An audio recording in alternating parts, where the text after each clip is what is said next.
It's time for the sauce on season 8.5's new character. I know it's the end of the season, but we wanted to go ahead and wrap up all of the micro information you probably got across the internet into one nutshell video about Cyclops. So off rip, as you know, this is the most mobile hit scan in the game. Cyclops is deadly.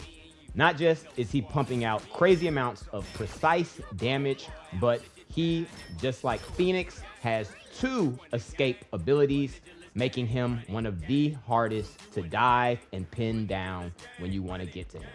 So let's go ahead and talk about it, the mobility. 2 sets of mobility.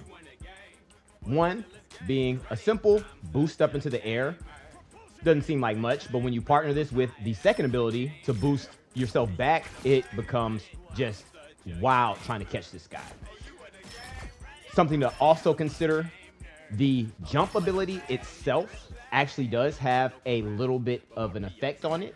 People that are hit with that beam do get a slow, and the effect on the pushback ability actually does push them as well. This makes his rollouts crazy. You can really roll out, get to the point really quickly with him. You also, when you're in the middle of some crap, you can get out of there very quickly, very easily. You also can finesse it, bounce off of walls. The dude is crazy, man, and probably the most fun I've had on a hit scan. I personally didn't think I'd ever be playing a hit scan, but here it is. Next, let's get into the alternate fire. So his alternate beam basically ricochets off of the first person into anybody around them. The first person taking the most damage, the second person taking a little bit less damage, last person taking the least damage. You can also ricochet it off of, the ground, walls. Keep in mind, the wall and the ground counts as a person, meaning this will lessen your damage overall. But it doesn't mean you still don't want to do it, because I'm pretty sure you can come up with crazy ways to ricochet it off of walls and do crazy angles on people that thought they were going to get away, making him just a problem. He is a problem, not gonna lie. I have seen some Cyclops do 90-degree angles on my head top. If you really built like that, you will get crazy value off of the character. The Lex ability has a similar effect. The ricochet force pretty much is a quick burst shot that then ricochets to everybody around the person you hit. Same effect. I find this ability very useful for hitting people who just got out of your line of sight, because you can literally use terrain to throw this into, let's say, a room that a Spidey just went into. You just threw it into the room. Spidey was on 1 HP. You didn't even hit him directly, but you still hit him and he got cooked. The ability actually gets a faster cooldown the more you hit your base shot. So let's get into the base shot. This, I would say, is the sauce of the character. The base shot. Look at the damage. It's 4 ticks of damage in one burst. And if you hit all of those ticks, as you see, you can easily 2-tap or 3-tap somebody. The thing that I think a lot of you are going to want to really tap in on is the hitbox. Out of all hit scan characters, he has the most forgiving hitbox. As you see, anything on that left line of mine counts as a hit shot, or counts as a shot. You do not have to be hella with this character and just be precise as, a needle. That line is very forgiving. It allows you to lead your shots, and look at it. I promise you, you really want to make a crosshair like this. That little piece right there, anybody getting caught in that piece, whether you're lead shotting or, you just missed a direct shot, they're still getting hit.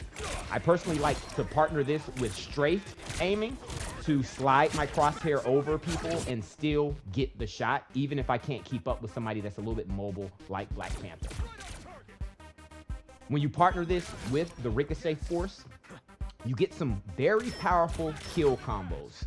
You see, 3-tapping really is very easy if you're just hitting them with the base shot and then hitting the ricochet shot right after and then following up with a base shot.